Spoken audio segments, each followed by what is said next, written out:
This feels so professional. Um, my name is Pam Severance. If you're not familiar with me and my work, I am a puppeteer. I'm a performer. I'm a comedian. I've done a bunch of shows.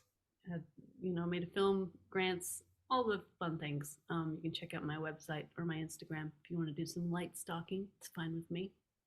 Um, and if questions come up for you while we're chatting, just pop them in the chat and we'll get to them before we end. We'll give a good amount of time for that. So we're here to chat with Avner the Eccentric. He is hailed as one of the greatest clowns of all time and is often a featured performer in comedy, magic, clown, and theater festivals. He is also a certified Ericksonian hypnotist, an Aikido black belt, and an NLP, Neuro linguistic programming practitioner, which just all that stuff is so cool. And I met Avner at the Moisture Festival in Seattle, which is a big variety festival. Is it the biggest variety festival in the world? Do you know, Avner? No, no idea. I think they might claim that, and I believe it. But it's a 4-week long variety festival. Jugglers, magicians, puppeteers, clowns, everything. It's a wonderful festival, and we met backstage at Moisture Fest. Yeah. So Avner, tell us about yourself. How'd you get started? Well, I was a chemistry and biology major when I went off to college. I was a basic science nerd in high school. And I got caught in a thunderstorm freshman year. And the building I went into to wait out the storm happened to be the theater. And I got a part in a play.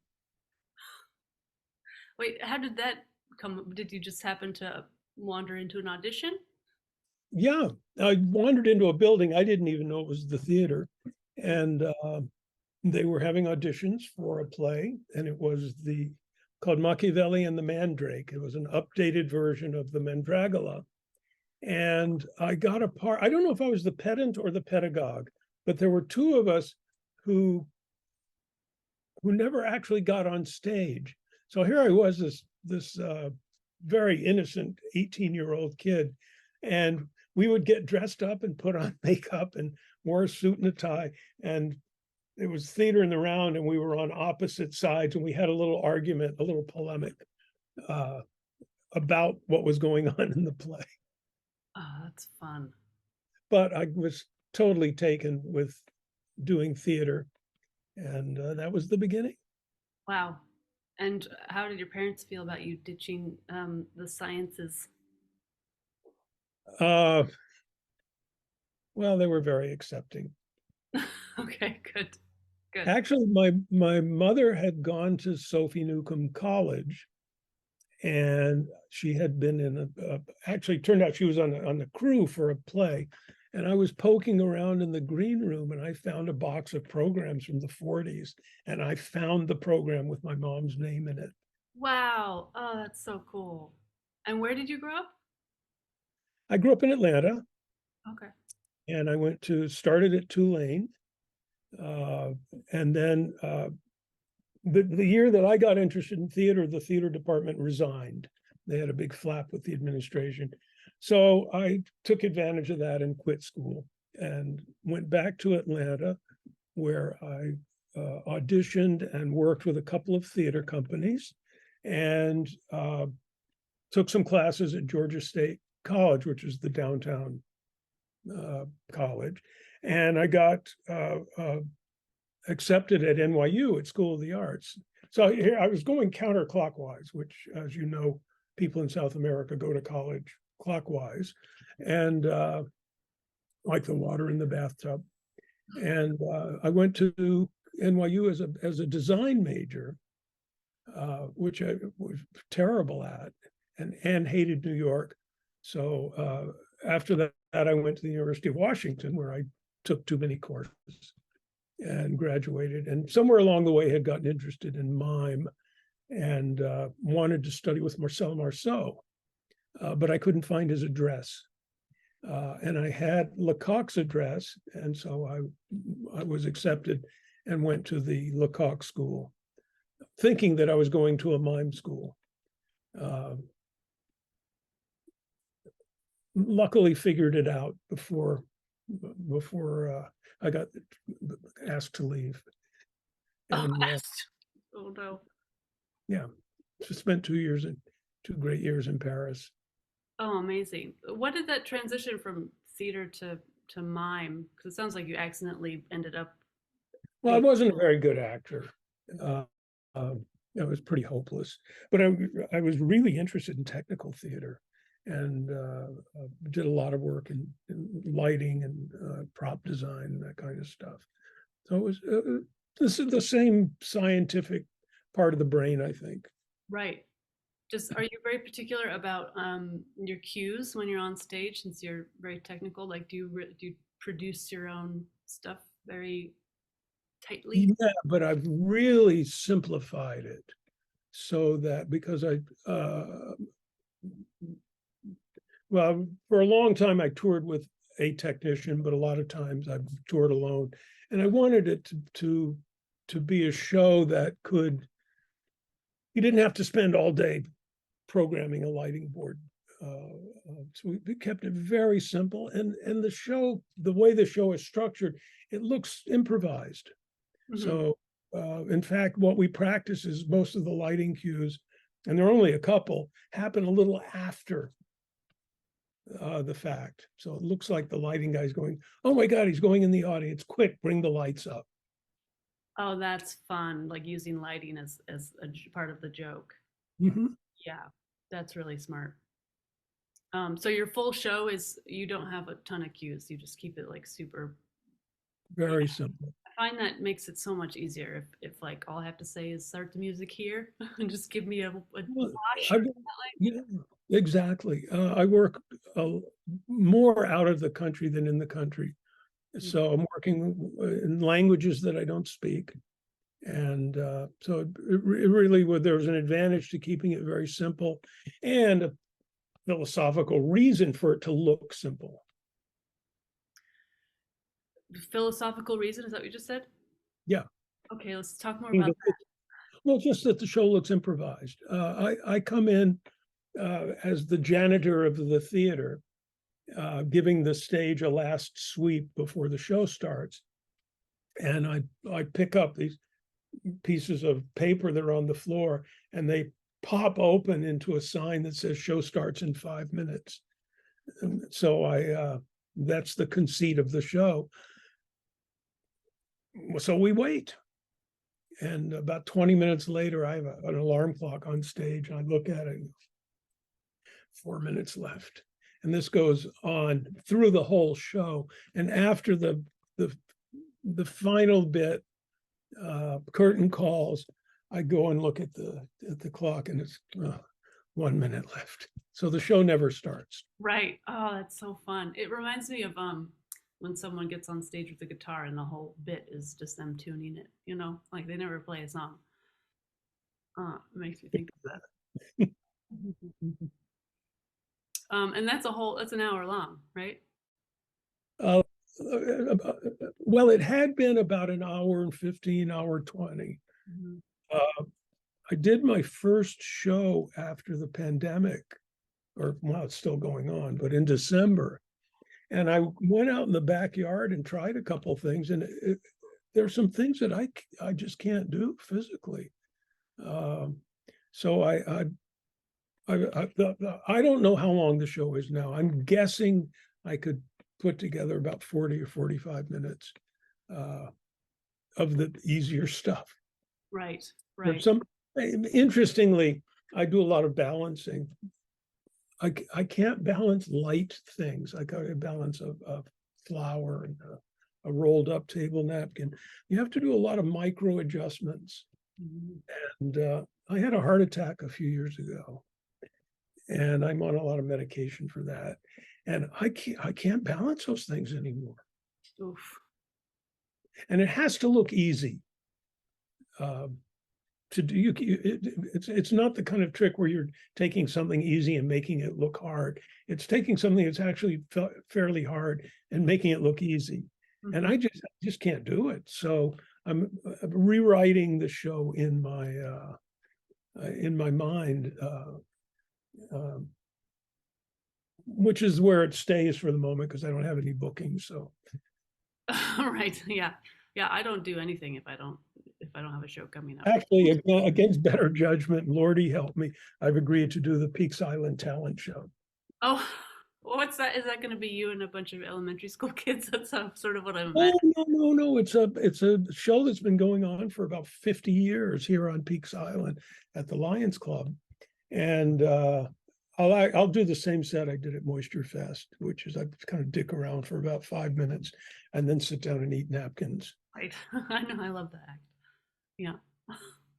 So I'm doing that. I just booked a show for January at a little theater, little art center here in town. And I've arranged to have an opening act. A guy who does toy theater opera and musical comedy is Oh, really remarkable. So we're talking to him about coming in and doing a one act. and is And he then local? what's that? Is he local? Yeah. Nice. It's just wonderful. I think the most charming evening of theater I've ever spent. He and his mom put this together in their townhouse where about 20 people would show up. We had the dinner, and then he did the first act of the show, and then he did the second act, and then we had dessert, and then he had an encore at the end of it. And it's absolutely the most charming evening I've ever spent. That sounds pretty great. Wow. It came with dinner too. Yeah. Take us back to Paris. What was Lecoq like? Like, what was, you said they kicked you out? Tell us about that. No. When I don't know, the school just moved. I don't know if anybody knows anything about this, but the school has moved out of Paris, and I just heard that the Le Central, which is the old boxing arena that the school has been in for years and years, was sold. But I don't know if it was sold after they moved or that's why they moved. Anyhow, the school has moved to Avignon, and I don't know any more about it.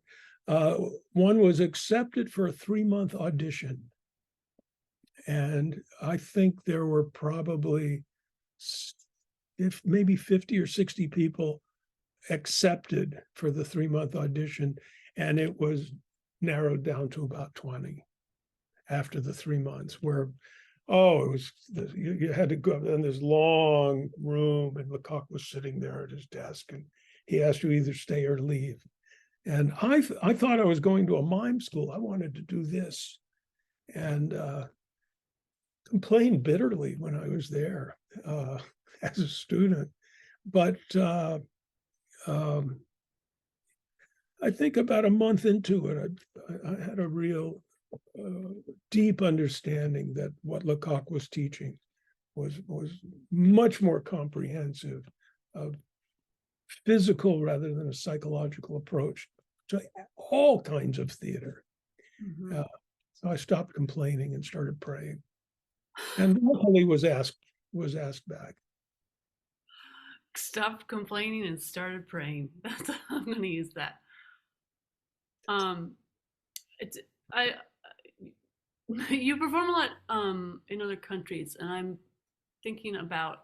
I'm a puppeteer, but I perform silent, which is unusual for puppetry. But I think in clown it tends to be more, which makes it easier, more common. Makes it easier. I'm sorry, I got distracted. I was looking at the chat questions. Oh, right. Oh, you know what? I thank you for saying that because Owen said something about it was Gaullier at. Gaullier was one of my teachers, and this is a little bit interesting history. I was the only one that juggled. Now this was in 1971. I was the only one who juggled, so I ended up teaching juggling at the school. And Phillipe Gaullier and Pierre Bilon were doing a show called Les Assiettes, the plates, and they broke about 300 plates in the course of this show. It was a marvelous show, and they wanted to juggle. And Pierre was, if you know him at all, it's gifted physically. Philippe, the opposite. So and they wanted to juggle 6 plates passing. And we made mock-ups out of plywood, and they got up to 5. And it was a very funny thing because they've already broken a couple hundred plates. They're ankle deep in shards of these porcelain plates, and they get into position to juggle, and the whole audience is going, "Oh no, this is not going to end well." And sure enough, they do it. And plates are fantastic because they fill the air between the 2 people. And then Billon would collect all 5 plates, look at the audience and smile and smash them. It was a wonderful moment. That's a great punchline. Yeah. So Phillipe and I became friends, besides being his student, and I've kept up with him a little bit at festivals and through his students. Nice. Yeah, I know. He was there, and there was a question about working outdoors. Yeah, it's horrible. I don't accept outdoor gigs, precisely for 2 reasons. The sun just makes it impossible, but any breeze at all. I do a lot of things with paper and feathers. It can be a disaster. So I do have done very few outdoor shows, although I did Renaissance fairs for years, and it's hard. It's an Oregon Country Fair. Is that the big one up in Oregon? It just happened. Okay. Have you done that one? Isn't that one outdoors? Yeah, I did it for years. Oh, okay. So it's another no for you. No, I could do some. There are things I can do. For example, one of the things I can't do some of the tricks. I juggle baseball bats, and you can do those in a little bit of wind. It's not a real problem, but I can't do some of the tricks anymore. Mm-hmm. A strange feeling. Yeah, you probably can't even get the napkins in your mouth in the wind. You can't even eat a napkin. What am I supposed to do? Let's see. Chris asked, "How would you define toy theater?" Just shows. Oh, it's little toys. Right. Yeah, literally toys. So Barbie's totally. Yeah. He makes these little sets, and it was so funny. There's a little program. It says because he uses some cartoon characters. The part of Ant-Man will be played by Donald Duck tonight. Yeah, it's really fun. It's considered puppetry, and there's a company in New York called Great Small Works. If you're interested in toy theater, Chris. Yeah. Also, I'll put his name in the chat. It's David Warbeck. I don't know if he has videos up, but he's wonderful. Warbeck.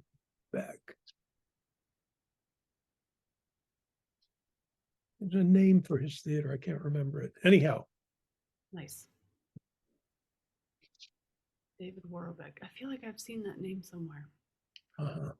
Puppetry world.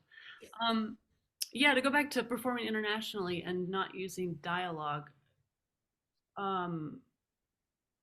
What is the philosophy in clown around speaking on stage? Because I don't feel like I usually see clowns using dialogue. Years ago, I was teaching at the Dell'Arte school, and I was this was right after Paris, and I was starting to get a one-man show together. And I had a weekend booking at the Art Center in Eureka. And I did one night with some verbal material that I was working on, same show, but with this verbal stuff, and one night silent. And Carlo, who started the Dell'Arte school, Carlo Mazzoni Clementi, the next day, he made a really important observation. He said, when you're talking, you're just another guy up there telling jokes. He said, but when you work silently, something magical happens with the audience, and you should pursue that. And I took that to heart. Yeah. In fact, when I was cast as Jewel of the Nile, I tried to talk them out of it. Talk them out of casting you? Yeah, I explained that I didn't really speak. Right. But they weren't having it. They were like, no, you're they were impossible. Not only speak, I had to speak in a dialect. Right. So let's talk about Jewel of the Nile since we landed there. So if people don't know, Abner's a movie star, and Fading, fading movie star. okay. How did that even come about? That came from your show on Broadway, right? Which is another thing we can. Yeah, I had a one-man show on Broadway. Right.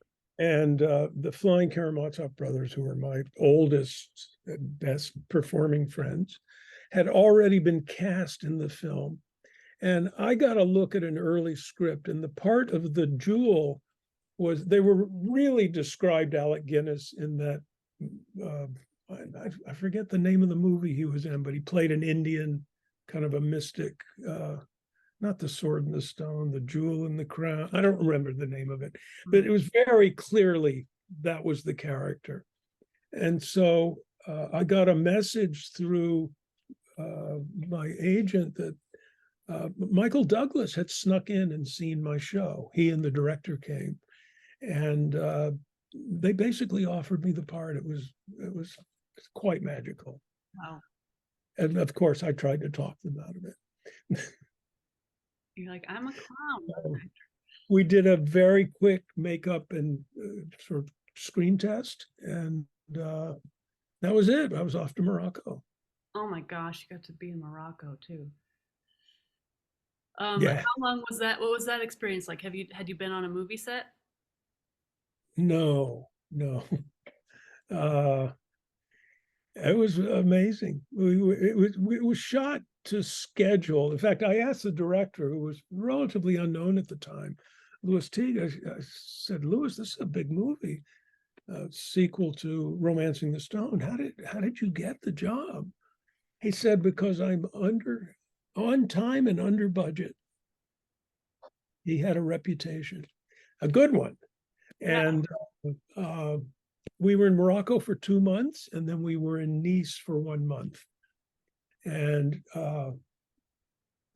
if you know the film, The Children of Paradise, Jean-Louis Barrault, if you haven't seen it, everybody has to watch that. We were at La Victorine, which is the studio where they filmed a lot of that. There's a story. I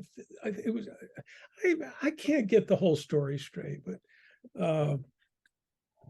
my hypnosis teacher once told us, he made some sort of a contradiction. He said, my stories don't have to be accurate; they just have to be effective. I'm not even sure if this story is true or not, but it's a good story. Oh, now I can't remember what the story was. Oh, I know what it was. That the film was made under Nazi occupation in the south of France, and Marcel Carne, who was the director, and please correct me if I have any of the facts wrong, was a communist and very much in disfavor with the Nazis. And the story is that he got all of his friends parts in the movie. And if you look at the crowd scenes, or things that could have been done with 10 people or 200 people, these huge crowd scenes. Wonderful, wonderful movie. So that was thrilling. I remember running around telling people, and they'd kind of look at me and go, so. And did other parts come out of that? Did you continue your movie star lifestyle? Yeah, well, yeah, a little, not really, a little bit. I was in a movie called Brenda Starr, Okay. about the comic book character played by Brooke Shields. And that was a lot of fun, but I think the movie, I don't think it had a lot of success. I think it opened on an airplane. Oh, opened on an airplane. Huh. Yeah, one of those. Anyhow, Got I it. don't think you can even see it anymore. But I was good. I believe it. I believe it. And then you went back to clowning. How did the Broadway show come about? And what Uh, was that? I was actually in New York. John Towson and Fred Yockers produced the first New York Clown Theater Festival, which was the idea that not clowns that do birthday parties and parades, but using clowning as an art form So it was called the New York Clown Theater Festival, and I was there. Mel Gussow from the Times, the Karamazovs were headed for Broadway. We were doing Comedy of Errors in Chicago at the Goodman Theater. He came to see them and write a preview article for the Times, and I had a little prologue that I wrote that was the sweeping. If you can see it on my website, it's I came out alone. Really, the conceit. I plagiarized myself and used it in the show. Came out to sweep the stage before the show started, and anyhow, he wrote a glowing review of that little bit. And and then he came, because of that, he came to see the show at this Clown Theater Festival, and I got an amazing review. And the next day, I had to hire a lawyer to deal with offers. Again, storybook stuff. Wow. And that's how it came about. Oh my gosh. It's like one lucky moment Yeah, after another. lots of lucky breaks, and being free enough to chase them. Right. Or to say yes. Yeah. Yeah. Let's see. Jean asked, say something. Can you say something about portraying Robert Crumb? Oh, yeah. Johnny Simons, who's the founder and director. Well, I think his daughters have taken over now. A little outdoor theater in Fort Worth called the Hip Pocket Theater.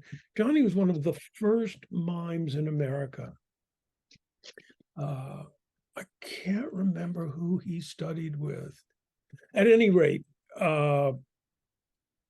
when I got interested in theater, I was doing lights for a show, and the stage manager of that show was going to stage manage a Commedia dell'Arte version of Pinocchio that Johnny had written and was directing, and they were looking for actors who could move. And same thing. I went and auditioned and got a part. It was my interest. I'd never heard of Commedia dell'Arte, but that was really directly the reason that I got involved in this kind of theater. Okay. After your Owen wants to know, after your Dell'Arte teacher suggested going silent, did you work in gradually or in one fell swoop? And then No, that was it. I didn't tell any more jokes. Was that the end? Yeah. Nice. Yeah, the show was really silent, and I had put some little bits in that involved talking. It wasn't a talking show. I just had some things, and I dropped them. Mm-hmm. Matt asked if you ever played around with gibberish to communicate. Yeah, in school, but I mean, you might think I'm doing that now. No, not really. I mean, there's those exercises where you. I was always terrible at them. Verbal improv just confounds me. I'm the same way. As soon as I have to speak, like on stage, it's gone. It's funny because the show looks improvised. I would say that life is an improvisation, and when I'm on stage in the show is the only time during the day when I'm not improvising. That's funny. Yeah, life is improv, right? Let's talk about hypnotherapy. How did you end up in that? Well,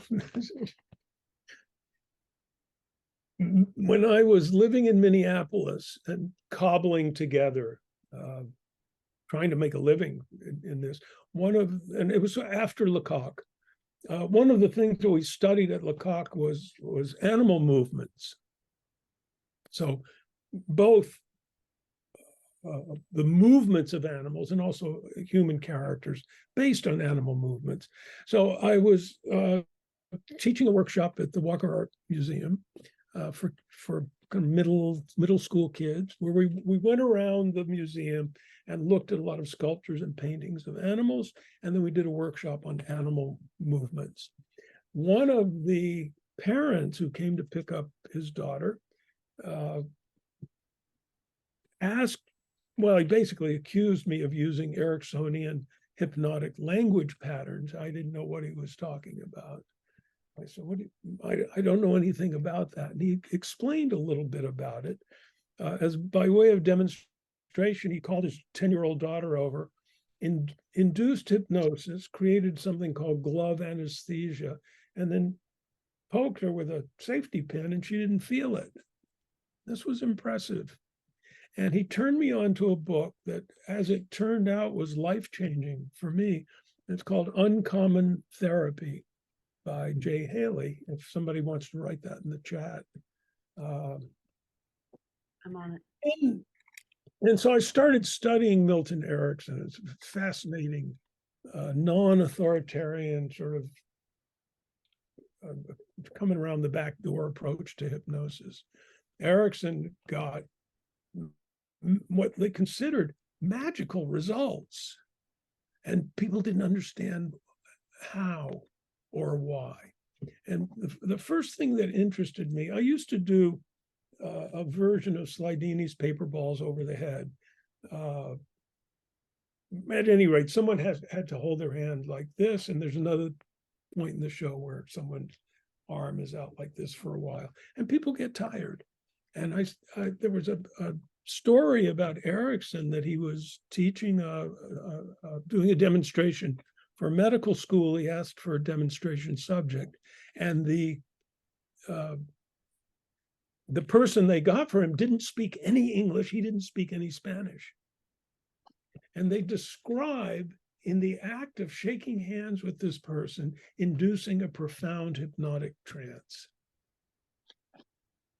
That's what I said. I started researching it. I have a pretty extensive library of Ericksonian stuff now. And it's described, some of the procedures described, the philosophy of it. And I started playing with it in the show. I would shake hands with the person anyway. I started using some of these techniques, and all of a sudden I would shake their hand, and when I let go to go grab the props that I needed, their hand would just stay there. I thought, this is really weird. So that was how I got interested in the idea that hypnotic techniques, and especially Ericksonian techniques, which are very physically oriented, could be of use. Later, about 10 years ago, I had shoulder surgery. I couldn't work for 9 months. And I had developed an understanding that when I go to theater and it really works, it's like a hypnotic experience. I lose sense of time, body awareness. I'm sharing the imagined reality of the performers. I'm in that story. When it doesn't work, it's like going to the dentist without Novocaine. So I got interested, and at the same time, I was getting wonderful comments from audience members that the show was hypnotic to them, or words to that effect, that they felt like they were in a trance. They couldn't believe it was an hour and a half, and it felt like 10 minutes. So I wanted, and I realized that most performers, the attitude is, I hope they like it. It's almost like a gambling game. And I wanted to find out, I wanted to learn about trance and find out if there are things that we as performers can do to create that effect in the minds and bodies of the audience. And a hypnotist gets a trance every time. That's one of their tools. So I found a seminar. It was a 5-day seminar down in DC. I was the only non-mental health professional. Well, me and the teacher, who also was a master hypnotist, but not a mental health professional. Mm. And I found out what I needed to know from that. I also had an understanding, because an awful lot of students, well, people too, have stage fright or anticipatory anxiety. And I didn't know how or why, but hypnosis is a really good approach to dealing with that, processing it, getting rid of it. So I thought I might learn something that I could use. I had no thoughts of becoming a hypnotist, but the last day of the seminar, the teacher said, I want to demonstrate a technique for dealing with traumatic experiences and post-traumatic stress. And someone who was a social worker, had bleach thrown in her face, couldn't go to work. She'd had panic attacks just thinking about going to work. In fact, she had a panic attack in class when he said, well, I'll demonstrate this technique if there's someone that's had a traumatic experience. He asked her, so, okay, 0 to 10, give me a number. She said, 15. He said, if we can cut that in half, would you be pleased? She said, oh, that would be wonderful. So he did this technique, which he demonstrated but didn't explain. And it was a technique from Neuro linguistic programming. If you're interested in looking it up, it's called a visual kinesthetic double dissociation. Took about 20 minutes. When he finished, he said, give me a number now. And she said, 3. He said, well, get the old feeling back so we can test our work. She said, I can't. It's not there anymore. He said, I'll be teaching that technique in the next workshop. Who wants to sign up? Oh my God. So I was hooked. So for the next 5 years, I went back 3 or 4 times a year for more and more advanced training, and eventually got certified as an Ericksonian hypnotherapist and as an NLP practitioner. And is that something you practice? I do. I have a practice, and I'm actually thinking of offering a probably 2-session course in self-hypnosis for stage fright and anxiety. Ooh, that sounds great. Yeah, it's great fun. It sounds, I mean, really fascinating. So explain NLP. I just only know a little bit about it, but like in a nutshell.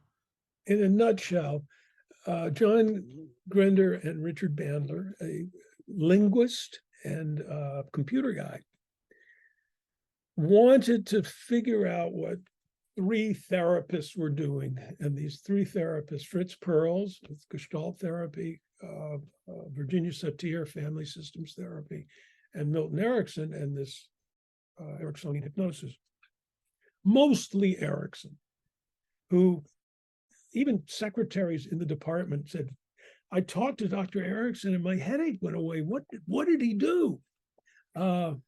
They wanted to see if they could, number one, figure out what he was doing, and could they understand it? Could they do it? And could they teach it to someone else? And what they found out, and you can pick up any books on neurolinguistic programming, will explain the process that they discovered that was embedded in the language patterns and the physicality that goes with it of Milton Erickson. So that's what NLP is in its purest form. It's also very persuasive and can be very manipulative. So used car salesmen, furniture salesmen, self-help gurus have picked it up. But if you go back to the roots, it's really a marvelous thing. Wow. Patterns in speech and just communication generally. That's what it's all based around. Mm-hmm. Well, yeah. Okay. And as a silent performer, does it apply to what you do?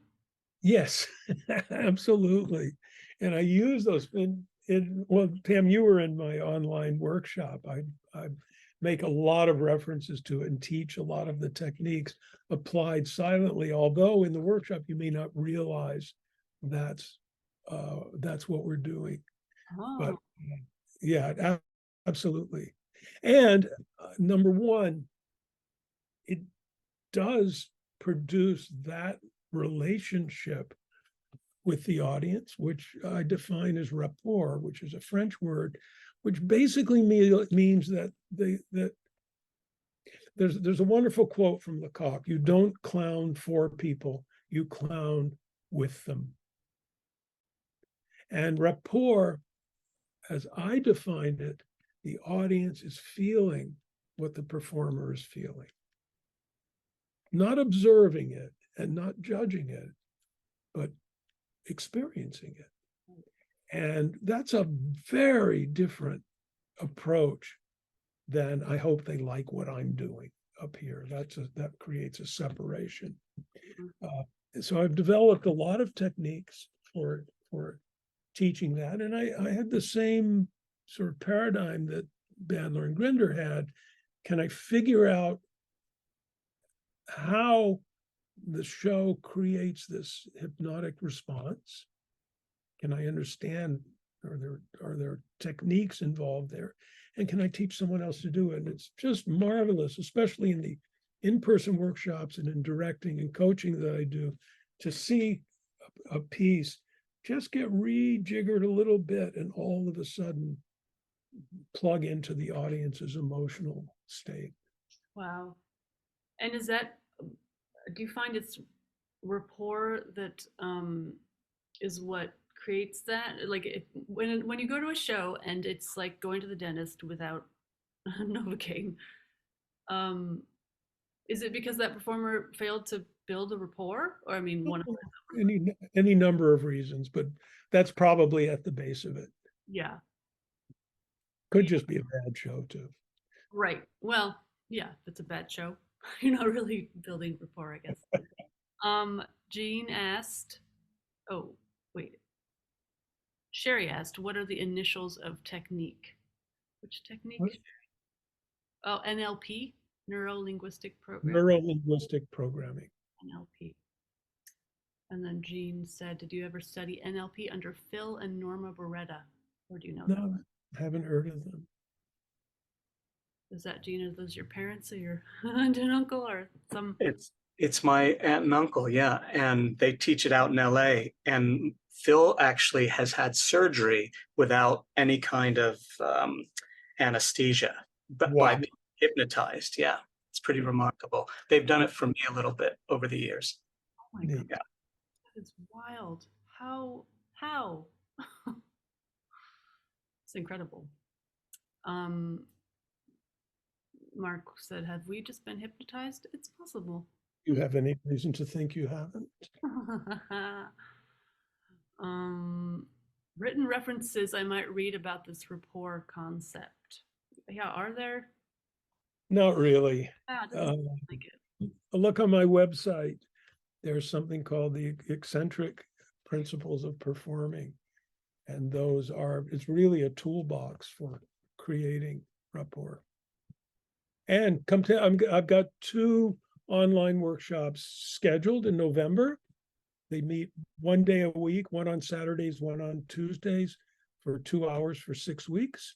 And you get an assignment every week to make a little video, and you get written comments and then verbal comments on the videos. So that's a good place to get an introduction to it.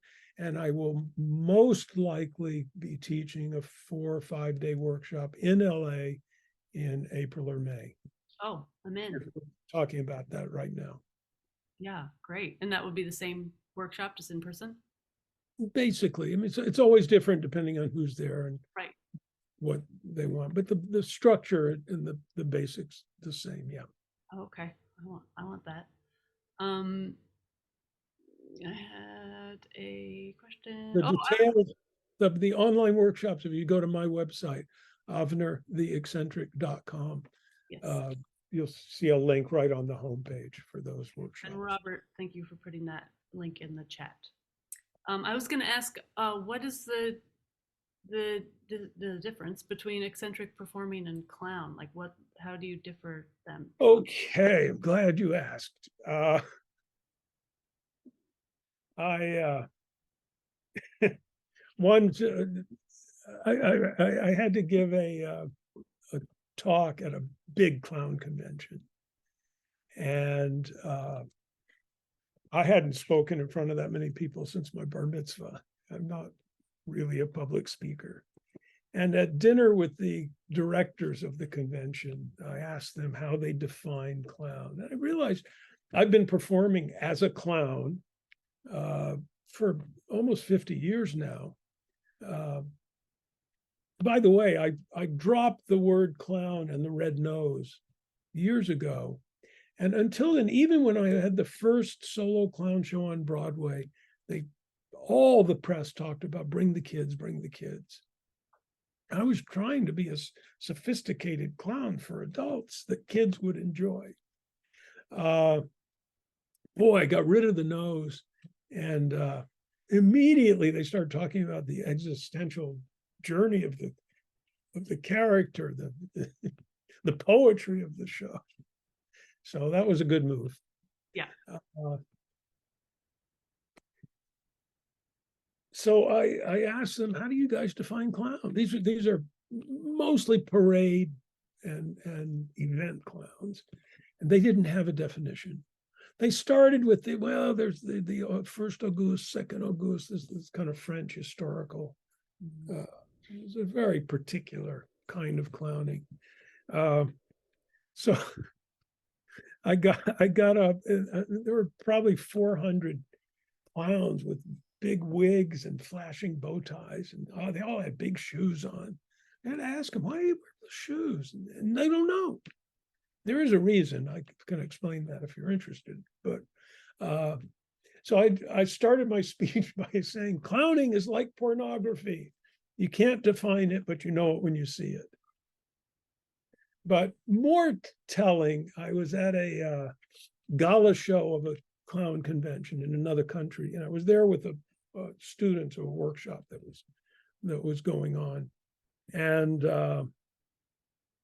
after the show, we were sitting around talking about the show, and one of the students, crystal clear, said there were a lot of clowns in that show, but not very much clowning. And I realized that for me, a clown doesn't exist. That's a red nose and a costume. But what exists is clowning. It's a verb. It's a way of looking at your time on stage. And I realized that the clowns that I admire and study, Lucille Ball, Grock, Keaton, Chaplin, not one of them looks like a clown, but they're clowning all the time. And I started to develop the eccentric principles and the principles of clowning. And that changed everything. It changed everything for me. I started to see why the show works and how it works, and then was able to apply these principles. It's like giving someone a toolbox who didn't have any tools before. They could juggle, but they didn't know how to make the juggling interesting. Mm-hmm. And the answer is, it's not interesting. It's only interesting if you're interested in it.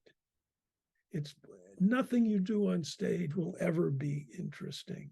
What's interesting is your compulsion to do it. Huh.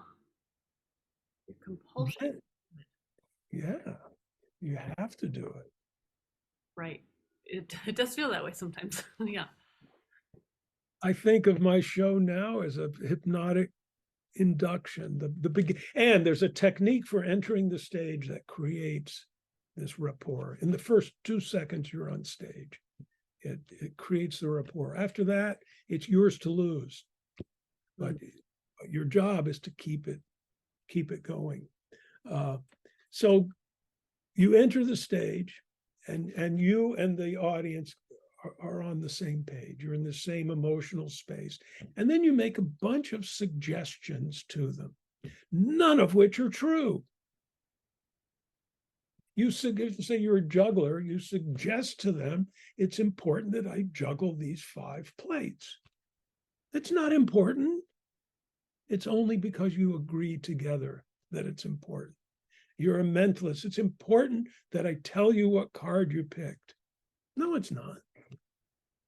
Not in the grand scheme of things.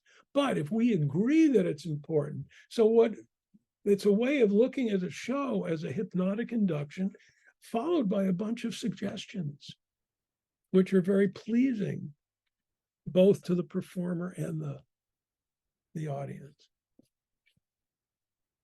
And that's what builds rapport. The agreement. Rapport is the way that you maintain that state.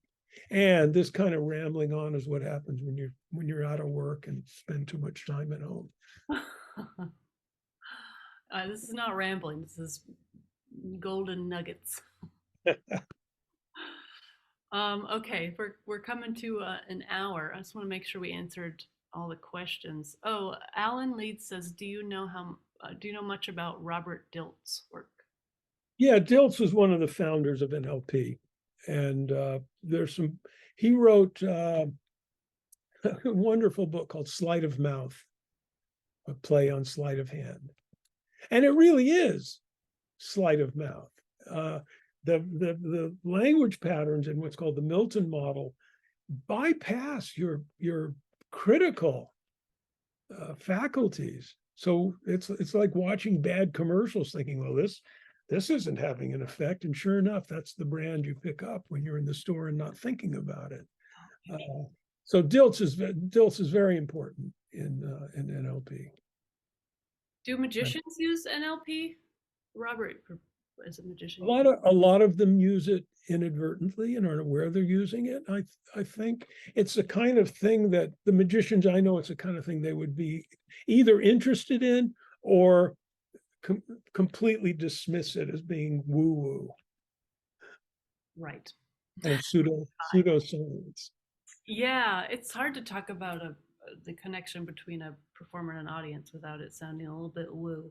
This is an energy exchange. I mean, to me it is, but I'm too much of a physics student to understand what people mean when they say energy. Right. Well, it's so vague, I suppose. Yeah. So this attempts to make it not vague, to really talk about the relationship and the effect that your words have on people, not just your words, but your actions. Yeah. Sleight of mouth. Sleight of mouth. That's really funny. There's another one. Well, my NLP library is downstairs. I'd have to go grab it. But he has a really good, it's an introduction to NLP. It's really quite comprehensive, but I can't remember. Oh, he wrote the Encyclopedia of Neurolinguistic Programming. Oh. Which it looks like, I remember when I got my copy, I looked like Moses coming down from the mountain. There are these 2 massive volumes. But it's online and it's free, and you can look up 10 articles a day or something. NLP University or NLPU, something like that, and you can look it up. It's wonderful. Okay, yeah, that sounds fascinating. Yeah, I want to learn more about all of that for sure. Let's see, with Sherry, with passerby as potential audience, how does one establish rollout rapport? I suppose if you're busking. Yeah, how would you? That seems hard. I have not performed in that context, but every street performer knows how to do this, whether they can explain it or not. There's do you remember the thing, Pam, that I demonstrated with the telephone in the workshop? Don't. It's a funny thing, but it's a thing that freezes somebody, and then you can use them as a seed to build the audience. I think the main thing is and this is a mantra of the workshop, is be interested, not interesting. Yes, I remember that. Have some things you can do for one person. Have some things you can do for two people. Once you've got 5 people, your work is done. Nobody wants to miss out on what's going on, and they'll come running over to see what's happening. So one tactic is to have little tricks that you can do for one person. And here's one that, let me see if I can get this to work. Oh. This is one I teach in the workshop, and it's great because it works on Zoom, but it's been in my wallet. Yeah, here it is. Okay. I think this will work now. Let's see who's here. Matt. See this? It's a magician's top hat made out of a dollar bill. I hope this works. See, there it is. I hope it works. I hope you like it. Yeah, it's great. Yeah, it is. Say magic word, Matt. Abracadabra. Yeah, you see, nothing happens. Oh, You got to make a magic gesture. hocus pocus. Boop. Awesome. So if you're interested, that didn't pop very well. You have to tune it up instead of my rock. Let me see if I can get it to pop better. There it is. There it goes. That's It even has eyes. Yeah. Yeah, it lives back here. The directions for this are on my website. There's a menu item. It says origami. It's got this and a butterfly that flaps its own wings. Those are wonderful things to do for 1 or 2 people. And then you just say to them, watch this. And you go do it for someone else, and they'll watch you do it for someone else. And that's a great way to start a crowd. Thank you, Robert. Yeah, thanks, Robert. Let's see. Mark said he wanted to say something. Ask to unmute. Can you? Oh yeah. So I saw you in the late 70s, early 80s in Philadelphia. Your Oh, hair yeah. was darker and your beard was smaller. And but you did a bit. My Wait, hair who's hasn't talking? changed, I by the way. can't see you. Oh, hang on. I'm sorry. Let me spotlight him. Oh, So yeah, I was hey. saying, All right, huh? Yeah, I thought you looked familiar. No, you know, not at all. Also, I saw something that you directed at a puppetry festival, but there was a bit you did at that show that I never forgot. And I don't remember the show at all, but I do remember this bit at the very beginning when people, this is before cell phones, because your hair was darker and I had hair. The heck with yeah, you darker. did. And you know what? My hair is the same color. Anyhow, you did a bit with admonishing the audience not to take pictures. And what you did was you went up to people and you took their picture. It was just I don't know if you remember that. It was like Yeah, I do so long remember. time ago. It's a bit that I can't do anymore because people don't have cameras. They have phones now. So first of all, I have an announcement at the beginning of the show now. It says, ladies and gentlemen, I've had this for years. Please do not turn off your cell phones. This is just theater. We don't want you to miss an important call. Okay. The bit that you're thinking of is something that I've done for years, and it happened enough in theaters and especially at Ren fairs where it's a little freer, and I worked for years, where someone would take a flash picture of me during the show, and I would stop the show, make a nice pose for them. They shouldn't have just a crappy picture. And then I go down and take their camera and take their picture. And then I use up all their film taking pictures of all my favorite audience members. And I just was thinking through the shows that I'm booking now. A cell phone is, people don't want you grabbing their cell phones. So I think that's a negative. A cell phone flash isn't bright enough for the whole theater to see it. It has to stop the show. So I can't do that. I can't do that number anymore. So I'm sorry to see it go, but it was a lot of fun for a long time. But I think that's what you're thinking of. And Oh, yeah. actually, let's go back even further. And you can see this in the Comedy of Errors with the Flying Karamazov brothers. It's on YouTube. The director came to me. I was playing the janitor of the theater who got trapped in the production. And then I also played a small part, Dr. Pinch, as a dwarf. He came to me and said, I want you to come up with a prologue. I want you to do a couple of things. I want you to get laughs. I want you to break the fourth wall, and I want you to explain the story, because people think they're coming to see Shakespeare, and they don't get that it's a comedy right away. So I came up with that routine, and you can see it. I've got it excerpted on my website. But one of the things I did is I had the house manager halfway through my routine. So I started at curtain. I had them bring a couple of latecomers in, and I would stop the show, look at these people. I had a pocket watch. I looked at the watch, and it was just this feeling of, oh no. Okay, and then I repeat everything that they missed. And then I finished. I had a camera in my pocket, and I took their picture. And that was the beginning of the whole camera business. I hope I haven't destroyed your memory. Ta-da. That sounds delightful. I wish you could still do that. I do too. That sounds good. Yeah. Oh, Mark. Mark, yeah, go ahead and ask Mark. Do the new VOD? I just want to know, do the new vaudevillians still exist as a group of performers? It never did. It did in my mind. It did Yeah, in my mind. exactly. That term was coined by Mel Gussow, as far as I understand. In 1984, let's see, 84 to 86, I guess.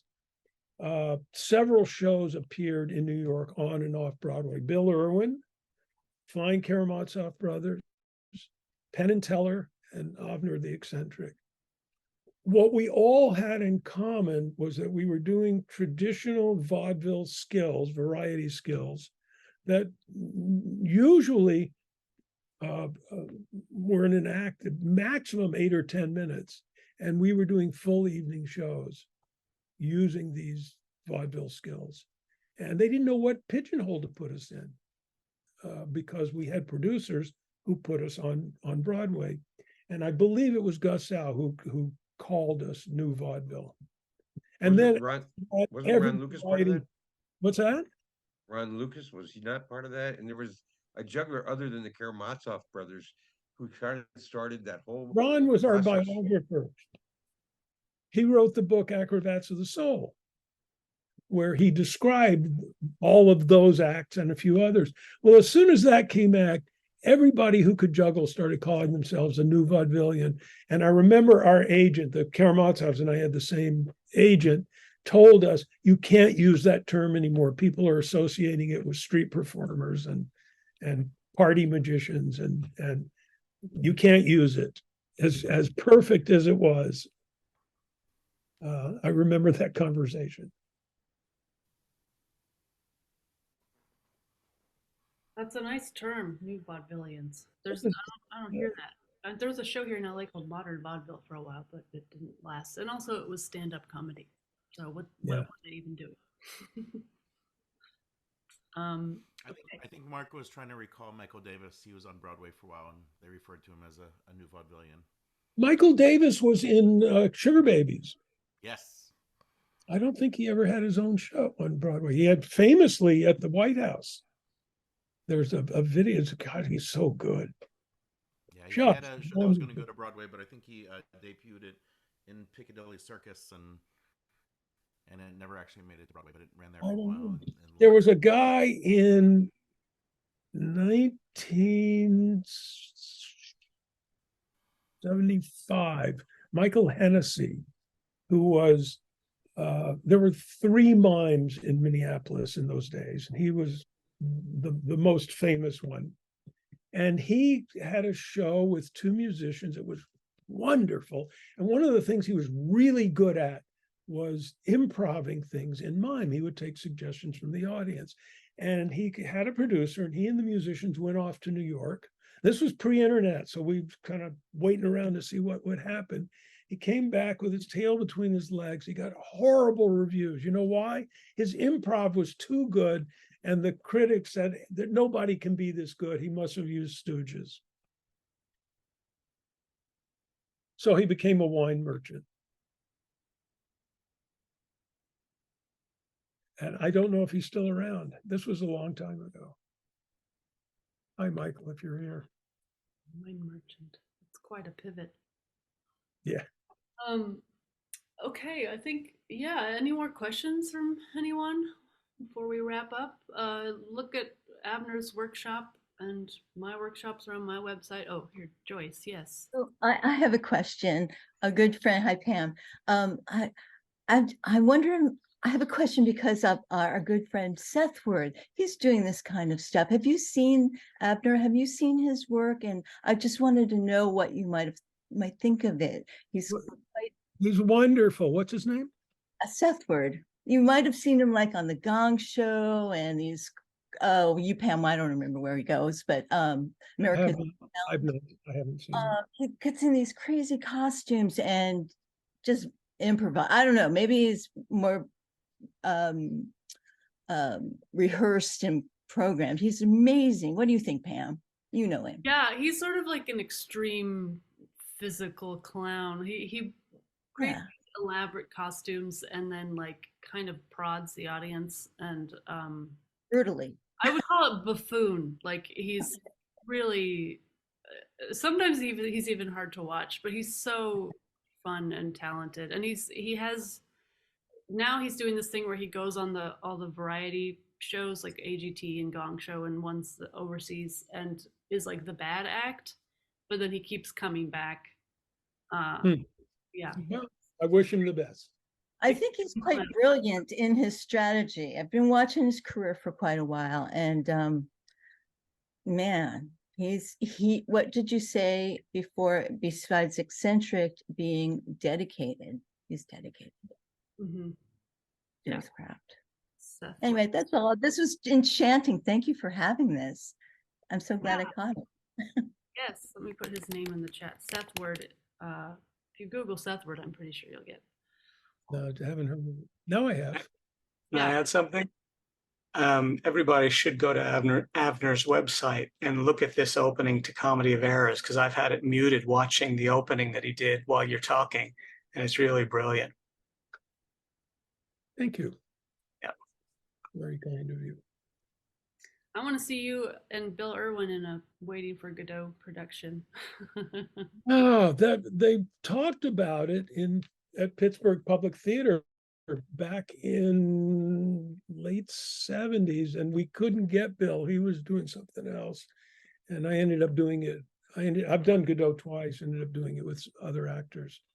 That would have been great. I saw Bill as Lucky with Steve Martin and Robin Williams and Murray Abraham. Oof. Yeah, clowns doing Godot. I mean, it's just kind of the best. Yeah, I think it's the best play ever written. Well, it's the one I relate to, anyhow.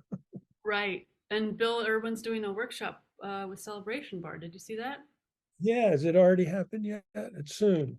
I think it's sold soon. out. Yeah, I think it's probably full. Understand? Yeah, it's sold out in 10 minutes. Yeah, of course. And you had to apply. I would love to take a workshop. Did you get in? No, well, it's focused on Beckett and I think on acting, and so I would work with him in any capacity, but I don't know. I would rather learn to clown from him, I think. So he seems lovely. Everything I've heard about him is. He is. And there was a great picture in the front page of the New York Times when the actors went on strike. He was right there in the front row. Nice. His theater show on Beckett, where it was just him doing pieces Yeah. of Beckett, and taught was just. I saw that at the Kirk Douglas, and it was outstanding. So did I. Yeah, it was really good. Yeah. Very intimate show. Yes. Anybody catch the show? What's it called? Full Moon, years and years ago. He was in. Oh my God, fantastic, amazing. Mm. Besides Sesame Street. So Pam, this was a real pleasure. Thank you so much for inviting me and all of our friends. What a great thing to get together. Yes. Yeah. Summer afternoon. On a summer afternoon, summer morning here in LA. Yeah, thanks for coming, everyone. And yeah, you can look us both up on the internet. And I'll put this on YouTube and send an email so that you can. That's great because I know Sarah wants to see it, and she's doing a commedia workshop with Giovanni Fusetti today. So none of those people could come.